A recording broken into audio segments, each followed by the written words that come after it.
Ќе продолжиме со Божјето царство.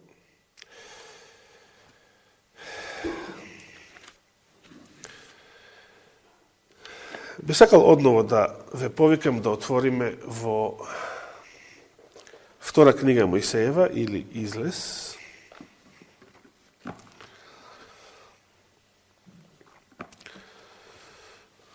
Која глава? Памти случајно некој? 19 глава. Втора Мојсеева или Излез, 19 глава. Ке прочитаме уште еднаш. Ке го прочитаме овој прекрасен текст.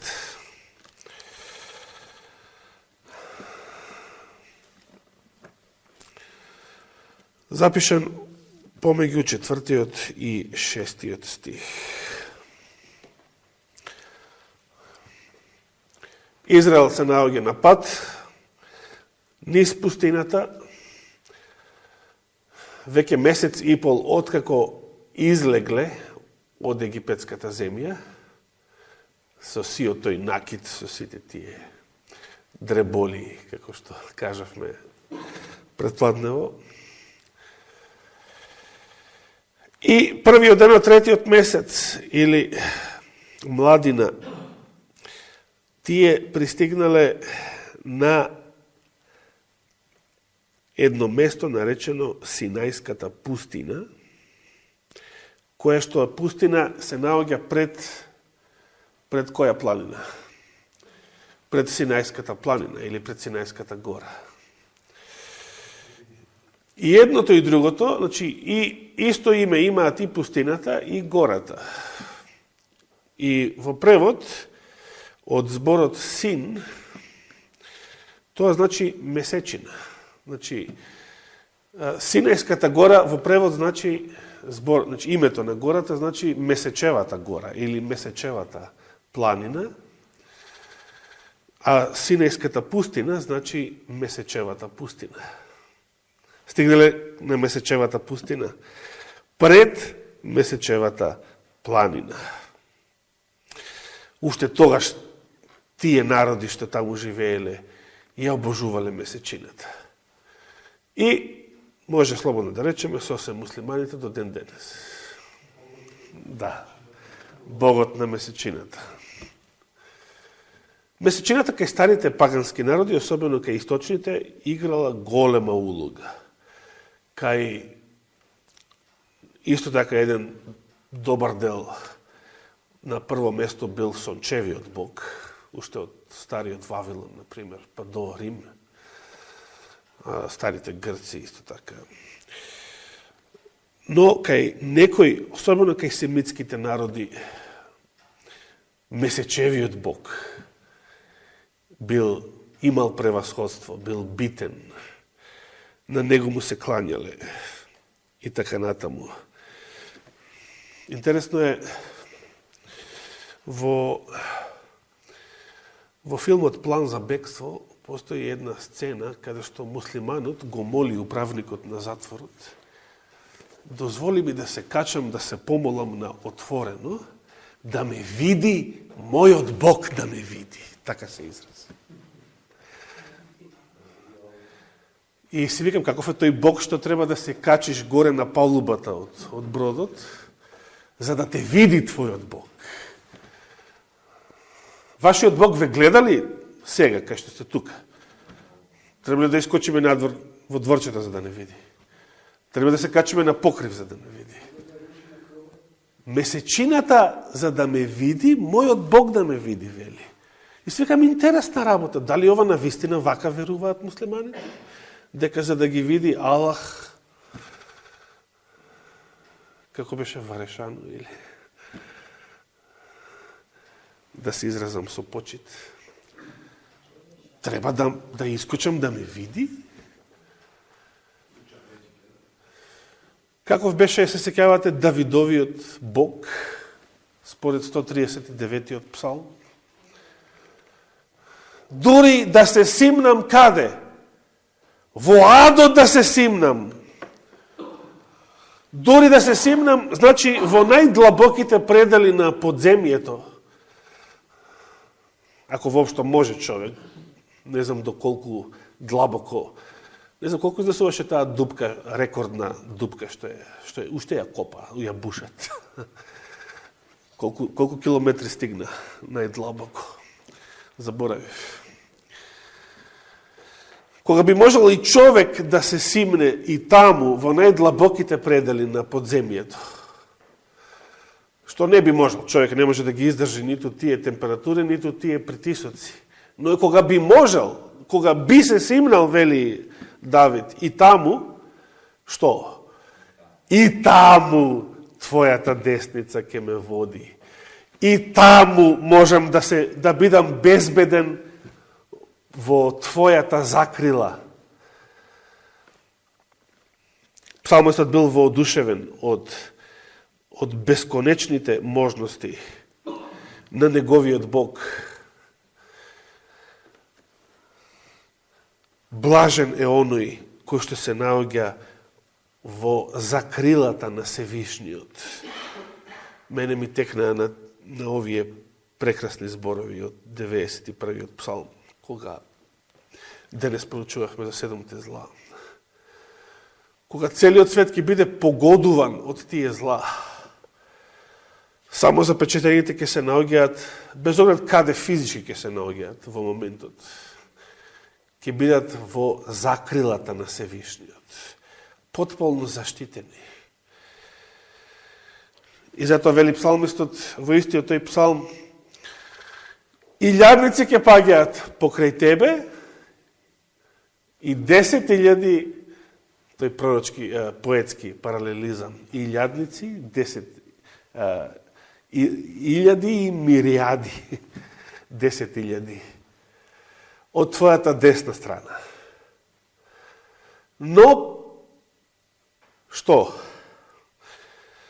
До тебе нема да се допре. Тоа зло тебе нема да те закачи.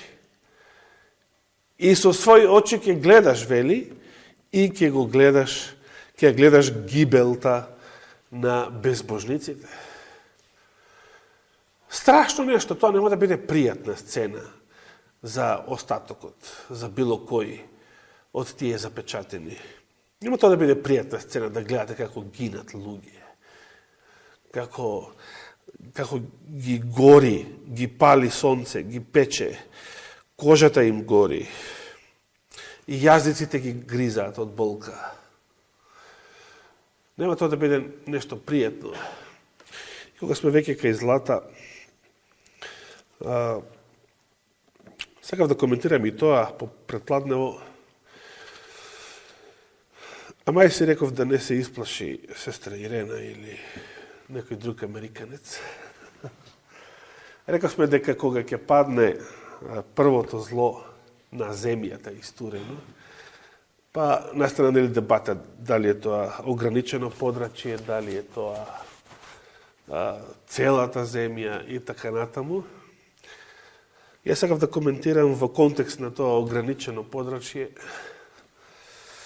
бидејќи земјата до сега, предходните глави што проучувавме како пророчки символ, бидејќи и Еуфрат е пророчки символ, не значи дека не е битно за политиката на последното време, не е битно дали постои буквално реката Еуфрат или не.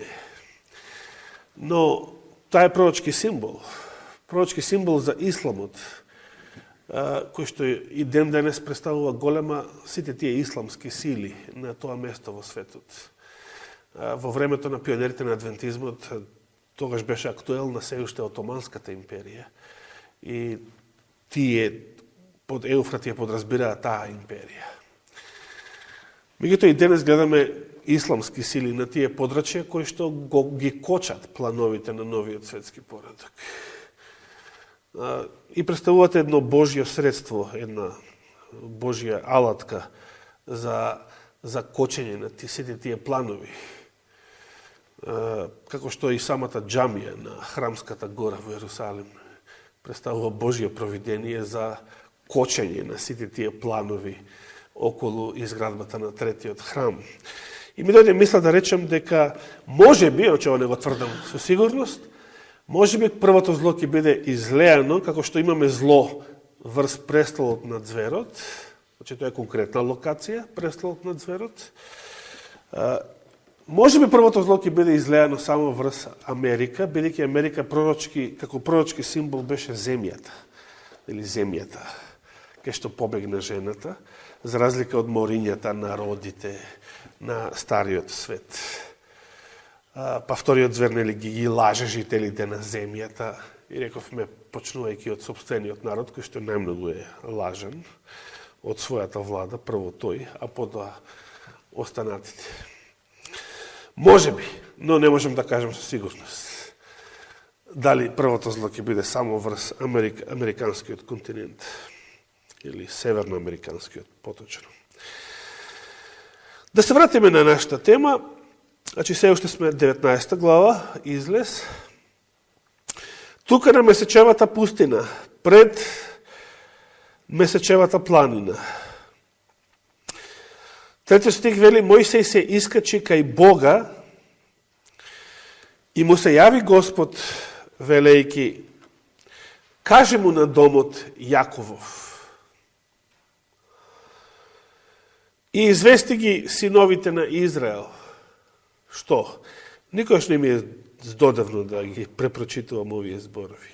Сами видовте што им направив на египтјаните и како ве изнесов на крилја орлови, ве прибрав кај себе. Каков поетски смисол има Господ, кога се изразува. Крилја орлови. Значи, за да поминете преку Црвеното море, исто како да ве пренесов со авион. Би рекле ние денес. Ни морето не беше проблем. Како на крилја орлови. Тоа е всушност многу позната слика од животинското царство. Што носи орелот на своите крилја, кога пренесува некого? Своите млади, значи пилињата ги носи. Така Господ се изразува да покаже колку нежна и колку е интимна, блиска неговата грижа за нив како негов народ. Па сега, значи откако ги видоа сите тие чуда, дури и целата фараонска војска удавена во истото тоа море, па сега, ако го слушате гласот мој, Ева веднаш се подсетува на Аврам. Што беше речено за Аврам? Прво Мисејева 26:5. Аврам го слушаше мојот глас. Прво тоа, гласот го послуша, а потоа ги држаше моите закони, уредби и така натаму. Ако го послушате гласот мој и го пазите заветот мој, оно што на Вагонер и на множени од нас после него посебно ни се допаѓа. Кој завет? Мојот завет. Повеќето христијани ќе речат, па Синајскиот се мисли Синајскиот завет. Да, Синај. Ово е сега на Синај, што ќе го склучат. Не. Тој завет се уште не постои. Синајскиот завет се уште не е склучен и тој завет се уште не постои. Уште со првите зборови од 5 стих, Господ сака да не подсети на Авраам, оној што бил вака верен, што го слушаше мојот глас и го пазеше заветот мој. На Авраам не му требаше додадениот закон. На Авраам не му треба громовите од Синај. На Авраам не му требаше страф во коски за да биде послушен. Затоа што Аврамовото срце само по себе беше верно срце. Послушно на Божиот завет, на Божиото ветување. Вагонер одговора на тоа прашање и вели, кој завет? Оне што веќе бил на сила од времето на Авраам. Не тој што ќе дојде Синајскиот, што после самиот Господ ќе го прогласи за стар, фаличен, на кој што ќе му треба одмена со новиот завет. бидејќи тој стариот фаличниот е заветот или ветувањето на што? На самиот народ. Самиот народ ветил нешто и за да покаже Господ колку е трошно, колку е труло и гнило човечкото ветување, затоа се случи Синај. Затоа беше даден законот на таков величествен начин, па сепак и сите тие призори, сите тие сцени, дури се слушаше трубата Божја, она што ќе се чуе на денот на второто Христово доаѓање. Дури и самиот Мојсей се плашал, треперел од страв, кога го слушаа Божиот глас од Синај. И сепак, кога сето тоа поминало, народот повторно бил спремен да греши, а не да биде верен. Толку вреди човечкото ветување. Но што ветил Господ? Ако го слушате гласот мој и го пазите заветот мој, ќе ми бидете избран народ меѓу сите народи, зашто моја е целата земја. И сега посебно се здржуваме уште еднаш на 6 стих. И вие ќе ми бидете царство на свештеници и свет народ.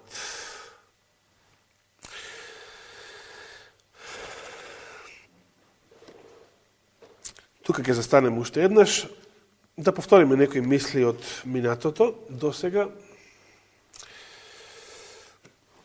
Видовме уште при создавањето на човекот дека Адам бил создаден според Божиот лик. Да не ги читаме уште еднаш тие стихови, беа читани пред 2 саботи. И една од особините која што Адам ја имал, за разлика од другите созданија, е таа што му била дадена власт да биде господар. Господ рече да направиме човек што ќе биде, меѓу другото што ќе биде господар, кој што ќе господари со останатите созданија на земјата, со целата земја. Иако не се употребува именката цар, бидејќи во времето на Адам не постоело такво нешто. Не постоеле никакви политички системи, никакви државни уредувања, за да дури тогаш се употреби. Ниту во времето на Аврам не се употребува многу таа именка, освен за оние како Мелхиседек, кои што веќе биле цареви. Сепак Адам бил создаден за да биде цар. Тоа го поврзахме со Јов, 2 глава, 1 стих ли беше, каде видевме дека на Небесен совет, на Вселенска конференција, се беа собрале кои? Синовите Божии се собрале пред Господа. И кој бил присутен од оваа земја? Сатаната. Зошто не бил Адам присутен? Адам е наречен син Божии во Христовиот родослов од Евангелието според Лука. Да се подсетиме, значи, Соломон беше син на Давид, Давид син на Јесеј, Јаков син на Исак, Исак син на Авраам и така натаму, и се доаѓа до Сит. Енос беше син на Сит или Сет. Сет беше син Адамов, а за Адам што вели Лука? Адам син Божи. Значи, кои се синовите Божи што се собрале во книгата на Јов пред Господа од целата Вселена? Тоа се царевите на сите населени планети, каде што Господ создал такви битија, како што го создал Адам тука на оваа планета. Зошто Адам, како легитимен цар, не бил присутен на тој совет? Затоа што илјадници години веќе бил мртов. затоа што заради гревот ја загубил таа власт. Но кој беше единствениот начин да не ја загуби таа власт, да се ја задржи цело време и до ден денес да биде жив и да ја представува оваа планета како нејзин цар?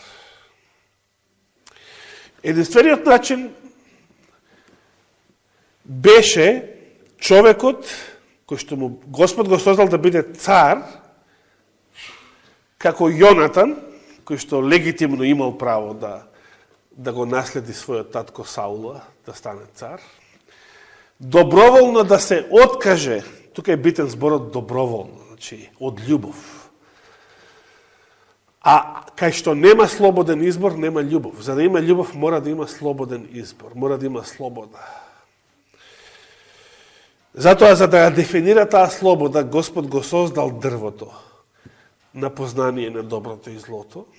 Тоа дрво не се разликувало од другите дрва, по било какви физички или хемиски особини. Само било прогласено тоа дрво за забрането и ништо повеќе. Зошто? За да постои таа слобода, тој слободен избор. Значи, човекот да се осети дека сепак, ако Господ ми брани пристап, макар и на само едно дрво, значи не е моја планетава. Значи не е целата земја моја, под моја власт. Човекот, значи, требало да признае, ама од своја волја, не да му биде наредено тоа, бидејќи тоа нема смисла, ако му биде наредено. Тоа веќе не е љубов. Туку доброволно, од љубов, човекот требал да ја врати на Господа таа власт, да му ја принесе на жртва, а кога со самиот тој чин, кога доброволно му принесува жртва и го прогласува Господ за цар, а не самиот тој, на целата земја, тогаш човекот станува свештеник. Значи, станува слуга Божи. Господ го создал човекот да биде цар, а човекот ја имал таа привилегија, тоа предимство, таа слобода на избор, самиот да стане свештеник, да му ја врати таа чест назад на Господа и тој самиот да се смета себе си само за негов слуга. Што е подобро? Вие да бидете цар, еве, само во вашиот живот, со вашиот имот, камоли ако сте буквално цар на големи територии, на големи и силни држави, или на целата земја. Вие да сте царот или царицата, или Господ да биде царот. Што е подобро? Навистина, искрено ако размислите, што е подобро? Кој подобро ќе управува со вашиот имот? Господ или вие самите? Господ. Точно. Епа, тога што сум јас, ако го признавам Господа за цар? Јас сум негов слуга. Тој збор слуга на латински се вика, како се вика? Како? Министер. Точно, министер. Министер значи слуга. Сега видите, дали сега во светлината на ова што досега беше кажано, дали разбираме што сакал да каже Господ кога рекол ќе ми бидете царство на свештеници? Што значи тоа? Царство на свештеници. Значи царство на Божии слуги. Тоа со други зборови значи ќе живеете во држава каде што Господ е цар. Место да кажете држава Божјо царство или држава во која што Господ е цар, и со други зборови може да кажете царство на свештеници. Поимот царство подразбира монархија, подразбира цар, треба да постои цар за да биде нешто царство. А зошто царство на свештеници? Затоа што ниту еден од жителите на тоа царство Значи, нито еден човек во тоа царство не е царот, туку се сите тие слуги на Господа. Затоа свештеници, царство на свештеници. Да го разбереме тоа подобро. Каде живееле царевите? Секој кој што бил цар, или султан, или кајзер. Каде живеат обично тие? Да, например, живеат у комшилук, кај вас, да речем.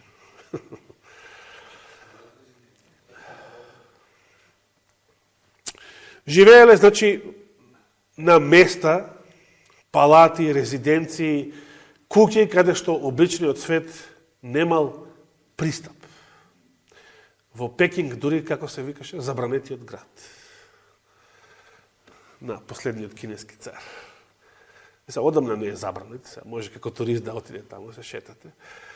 Ама, некогаш, тоа така бил наречен забранетиот град. Значи, не сме обичен смртник таму да стапне. Тогаш кога во Кина имало цар. Обичен народ смел да влезе во Зимскиот дворец во Петроград, тогаш кога постоеше рускиот цар.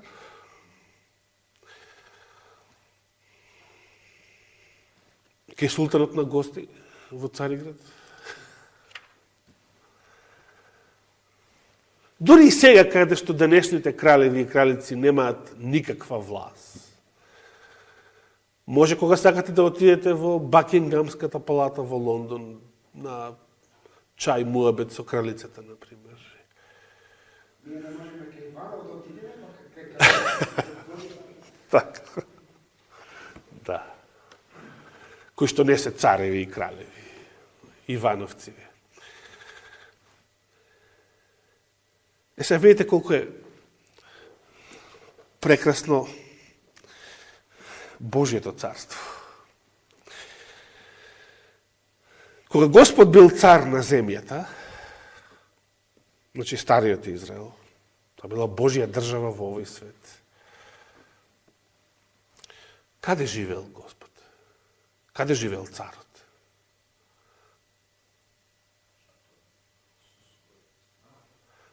Да. Што е резиденцијата на царот? Значи, наместо царска зграда, царска палата, резиденцијата е храмот, светилиштето. Господ живеел во светилиштето. Светилиштето, најсветиот верски објект, тоа било царската палата. Кои се најблиските чиновници до било кој цар или владател? Дали ќе ги наречете министри, чиновници, кнезови? Титулата како титула не е битна. Они што има најблизок пристап до царот, нели? Пример, во Белата куќа кој све може да влегува таму? Може јас да отидам да влезам таму? Да се шетам по тие ходници таму? Не. Тоа се тие што се од неговата администрација. Министри или агенти на тајната служба, секретари, државни, таму ги викаат секретари, министри. Кои биле господовите министри? Ако Господ живеел во светилиштето, во светињата на светињата. Кои биле тие што биле најблиски до него, што имале пристап до свештениците? Дали сега го разбираме поимот? Зошто царство на свештеници? Свештениците биле господовите министри. Тие биле најблиски. И не само свештеници, и пророците се разбира, Мојсей пророк. Пророците и свештениците биле најблиски до тој цар. Ако ги тргнеме на страна пророците, како што бил Мојсей, тоа биле свештениците. И не сите свештеници, бидејќи сите свештеници имале пристап во првото одделение од храмот или од шаторот пред тоа. А само еднаш во годината на Јом Кипур, и тоа со многу димна завеса, за да може да ја издржи и таа слава на царското величество. Првосвещеникот само еднаш во годината пристап во самата престолна соба или просторија во светињата над светињите. Да се подсетиме, таму во Излез 25 глава ли беше, кога Господ заповедал да се направи шатор, да се направи скинија, се сеќавате ли за која цел заповедал да се направи такво нешто? Таква градба? Да, значи, замислите, нека ми направат скинија за да живеам помеѓу нив. Сега јас го барам. Да. Овој превод вели да ми направите светилиште од каде што ќе ви се јавувам. Како вели вашиот превод? Тоа е точното. Многу ме нервира новиот превод што изменува некои работи, како што не се како што ги знаев.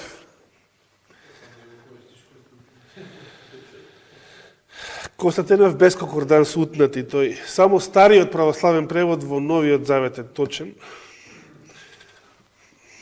За жал, во стариот завет не се совршен, ниту еден превод не е совршен.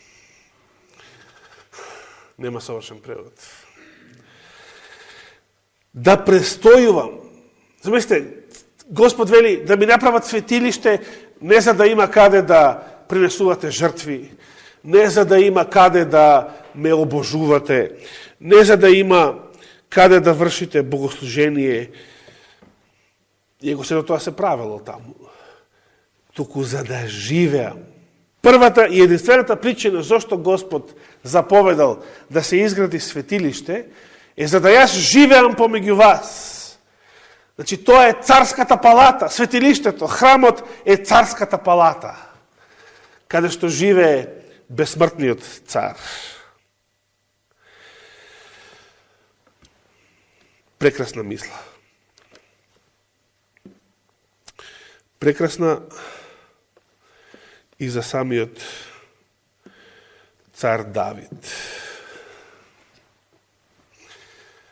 Давид бил цар,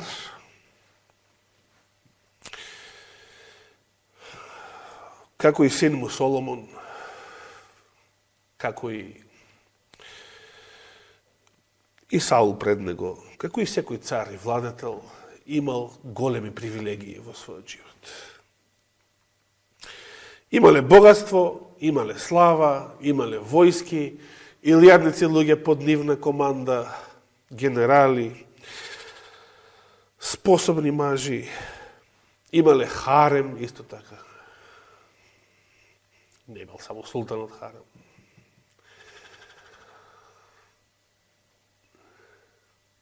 Што све немале?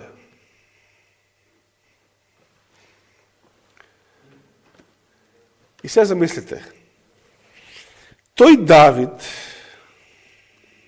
кој што бил цар,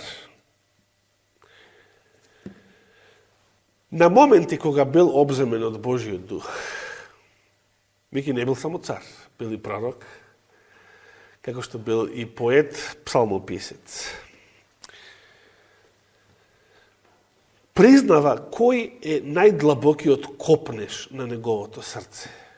Замислите, ниту богатство, ниту власта, ниту харемот, ништо од сето тоа не е толку интересно, колку ова, пошто копне неговото срце, а не може да го има. Благодарам, да. Видите на колку места во псалмите Давид ја искажува оваа своја желба и тоа како цар ја кажува. 122-иот псалм ќе почнеме од назад некако, па ќе се враќаме до првите псалми понапред. со некои најпознати зборови. 122 псалм. Се зарадував кога ми рекоа, што? Да одиме во домот Господов. Кој е овој дом? На која зграда мисли Господ? Овој Давид тука. Мисли на храмот. Духот на пророк што вели дека Соломониовиот храм во Ерусалим бил било која варијанта, нека биде и Иродовиот во Христово време, најубавата архитектонска градба што било кога постојала на оваа планета. Значи, царската резиденција на бесмртниот цар, на божествениот цар, била најубавата градба што било кога постоела на оваа планета. Навистина достојно за неговото величество.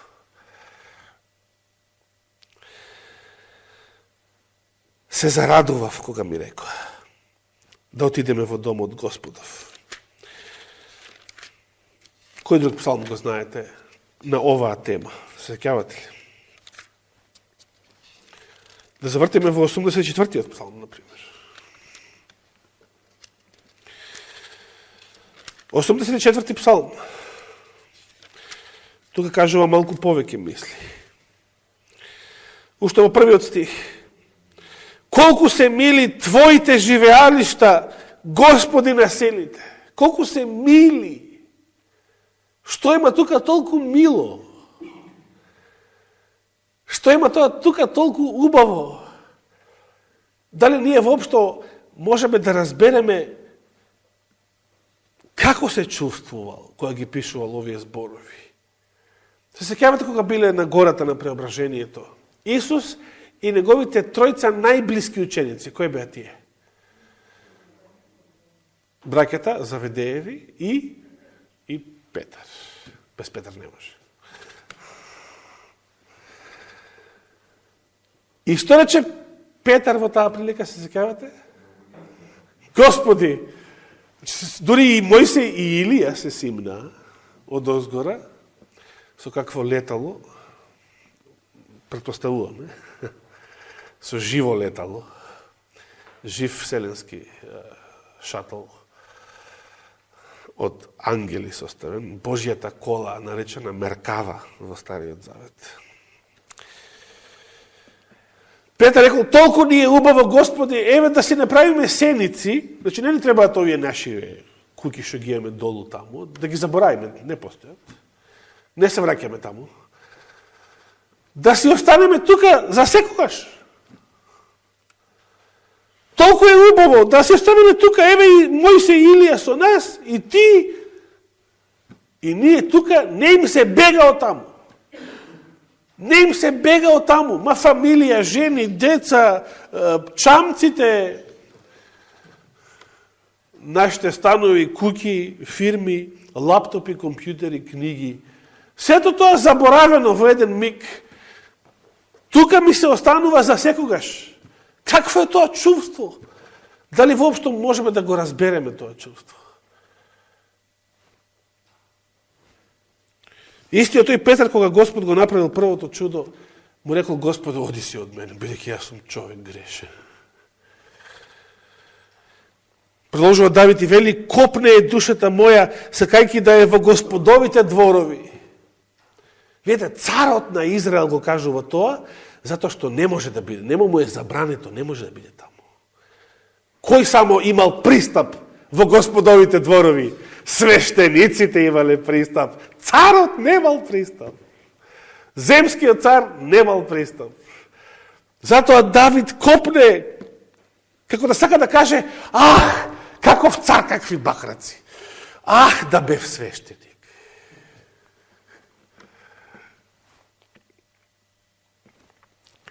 Копне.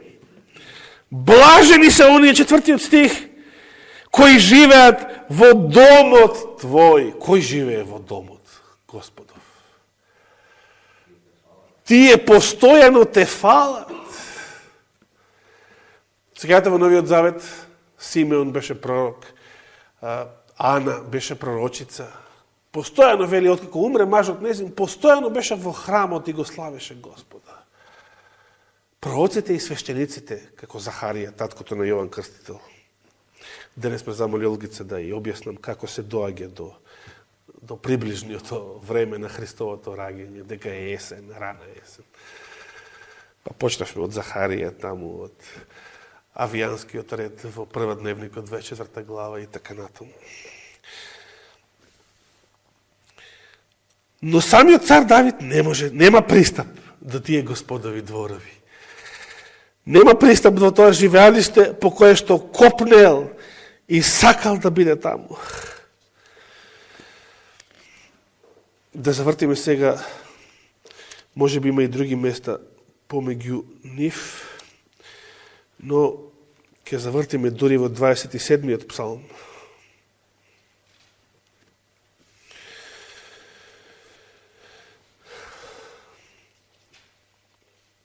Во 3-тиот стих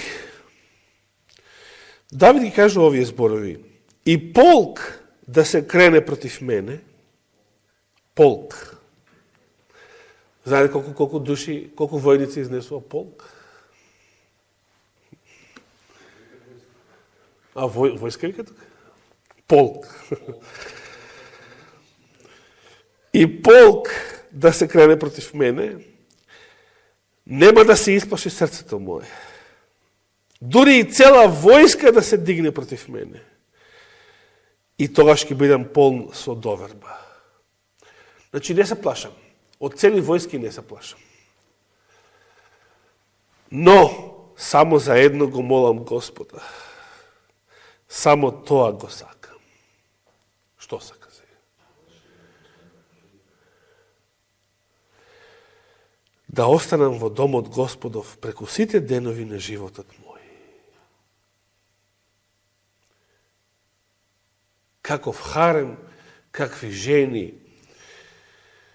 какво богатство, да ја гледам Господовата убавина и да се поучувам во неговиот свет храм.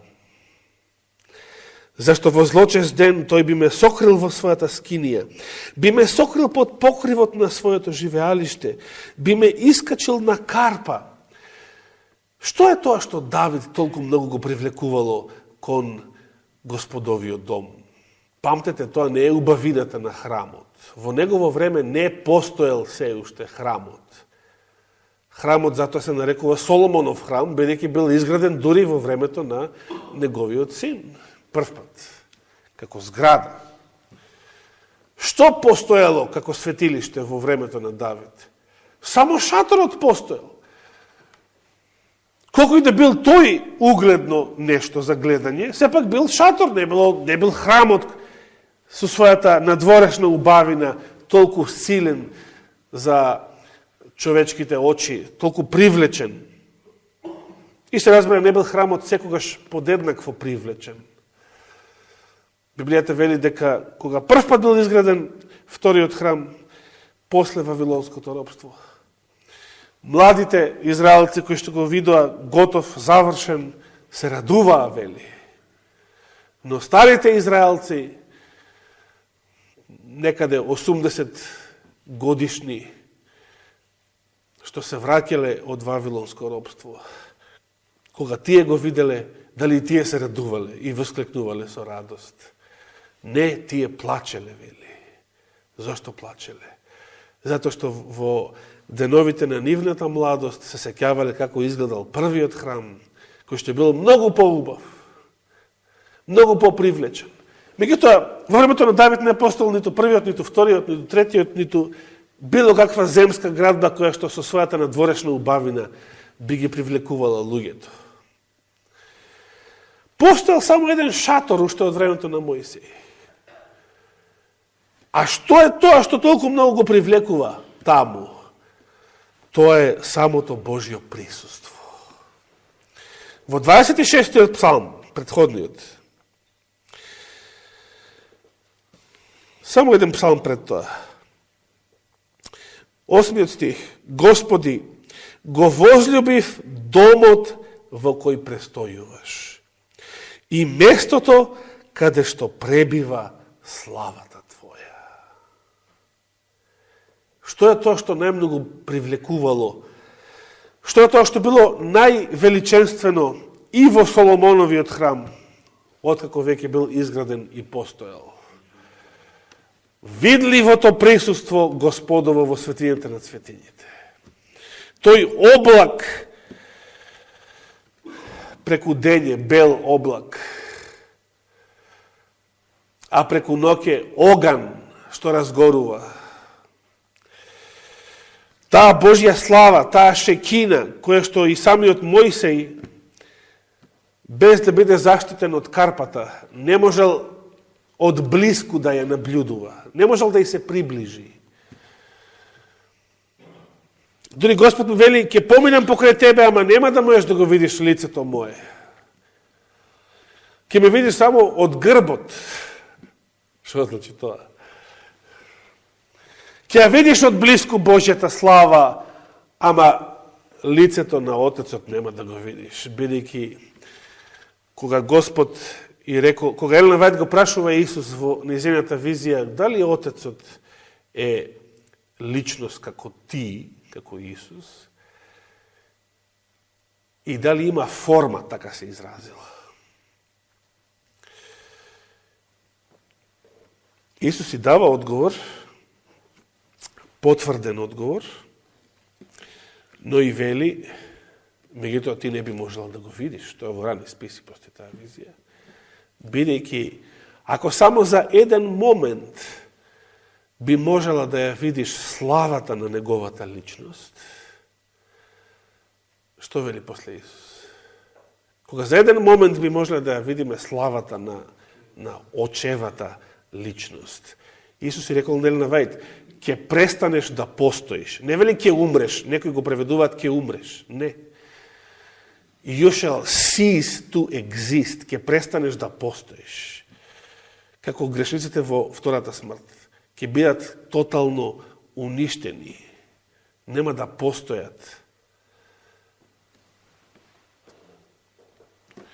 Страшно нешто. Затоа вели апостол Павле, нашиот Господ Бог е оган кој што изгорува, кој што конзумира, уништува до атом. Може да ја уништи секоја друга суштина, секоја друга субстанција. Ние немаме представа за тоа каква е Божјата слава. Значи, Мојсей ни од близко не можел да ја наблюдува ако не биде заштитен од таа карпа каде што бил влезен, за да помине од близко покрај него Божјата слава. А првосвещеникот на Јом Кипур со многу димна завеса, многу темјан од кадилниот олтар, помешан со таа светлина, за да може да издржи и тој во присуство на царот од близко. Значи, во светињата над светињите. Инаку ни тој не би можел тоа да го издржи. Тоа е нешто страшно. А Христос, нашиот вечен првосвещеник, спочинот Мелхиседеков, оној што бил во Стариот Завет и цар и свещеник. Тој влегол во небесното светилиште, во самото присуство на неговиот Отец, од каде што некогаш искучил, без било каква димна завеса, без било што да го заштитува, затоа што тој е по природа син на неговиот Отец, тој е по својот род, тој е од таква слава и самиот тој, како божествено битие пред да ја зема човечката природа. Тој самиот се откажал од таква слава за да стане наш спасител, за да се понижи, за да дојде во понижена форма, во понизок вид, како создание, како човек. Него не му треба заклон од Божјата слава. Божјата слава е нешто на што тој е навикнат од вечноста, по природа. Тоа е неговото битие. Тоа е неговата суштина. Тоа не е за него нешто туѓо. како што е за нас создадените битие, нешто мистично, недостапно. Апостол Павле вели во Тимотеј, кој што живее, единствено што има бесмртност, живее во светлина на која што не може да и се пристапи. За било кој не може да се пристапи, освен за еден, освен за Исуса Христа. Тој може да влегува внатре во таа светлина и да излегува од неја кога сака. Тој е единствениот, кој што е и наречен посредник. Што повеќе би можеле да кажеме за славата на небесниот цар. Господ сакал да има таква држава во овој свет и едно време имал, каде што ниту еден смртник не е царот, каде што тој самиот е царот, а неговиот народ во таа држава, неговите министри се свештениците и затоа целата држава е наречена царство на свештеници. Која слава за самите израелци? Да му бидам министер, слуга на небесниот цар, неместо да бидам министер на Чадоров, или да бидам министер на некој си друг грешник или смртник од оваа планета.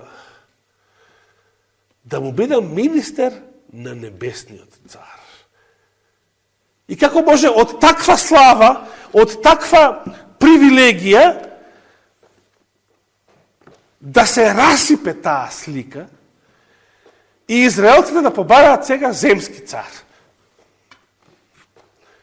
Од таа слава што Господ им ја дава, да бидат царство на свештеници, министри на небесниот цар, тие побарале земски цар. Да бидеме и ние резил како што се другите народи.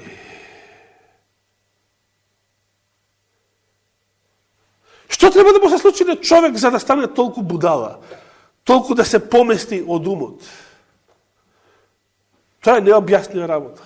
Како што господовите тајни се необјасниви, така и гревот и човечката глупост се необјасниви. Замислете, пред само 30 на години, еве во комунистичка Југославија, ако некој искочеше јавно да каже дека јас не сум ниту машко, ниту женско, туку некаков среден род. Што ќе се случи, ако озбилно со цел памет го тврди тоа, што ќе се случи со тој човек или со таа жена? Ќе добиеше упат на психијатар. А денес министрите на Чадорот се натерани да носат такви закони. Видите како се исмејува ѓаволот со своите министри. Значи, ѓаволот им покажува како во приказната еден цар скроз гол пиштол, што велиме, ама никој не смее да каже дека царот е гол. Ги тера да зборуваат глупости, значи, индикација за психијатрија, и со цел памет ги зборуваат тие глупости, се глупираат буквално во 21. век, затоа што не смеат да го кажат тоа што е единственото точно. Постои само машки и женски род, односно пол. Само XX и XY во јадрото на сите клетки од вашиот организам. Или XX, или XY. Нема Z таму.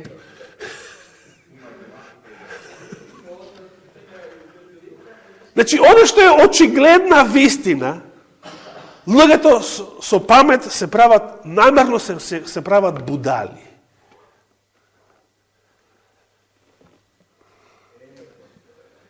И сега да се откажеме од небесниот цар, од оваа слава, од оваа привилегија, за да бидеме слуги на некој што ќе не тера да зборуваме глупости, што ќе не прави будали,